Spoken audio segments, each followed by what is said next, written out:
Hi மக்களே, இன்றைக்கி மோர் குழம்பு செஞ்சுருக்கோம். மோர் குழம்புல ஜென்ரலாக நம்ம வடை தான் போடுவோம்.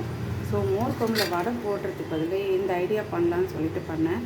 கத்திரிக்காய் நிறைய இருந்துச்சு. ஸோ கத்திரிக்காவை என்ன பண்ணியிருக்கேன், தண்ணி போட்டு கத்திரிக்காய் உப்பு மஞ்சள்லாம் எதுவும் போடாமல் தண்ணியில் போட்டு வேக வச்சு எடுத்துகிட்டு அந்த காம்பு கிள்ளிட்டு தோலையும் உரிச்சிட்டு நல்லா பிசைஞ்சிட்டு அது கூட கொஞ்சம் கடலை மாவு, கொஞ்சம் அரிசி மாவு, அப்புறம் கொஞ்சம் மஞ்சத்தூள், மிளகாத்தூள், கொஞ்சம் கரம் மசாலா, வெங்காயம், கருவேப்பிலை இதெல்லாம் போட்டு நல்லா மிக்ஸ் பண்ணிவிட்டு பகோடா மாதிரி சுட்டுட்டேன். இங்கே பாருங்கள், பகோடா மாதிரி சுட்டாச்சு. இது மோர் குழம்புல போட்டுடலாம். நம்ம இப்படியேவும் பகோடா இன்னும் கூட நிறைய வெங்காயம் போட்டு பகோடா மாதிரி சுட்டு சாப்பிட்லாம். சூப்பராக இருக்கும். நீங்கள் இந்த மாதிரி கத்திரிக்காவை ட்ரை பண்ணி பாருங்கள்.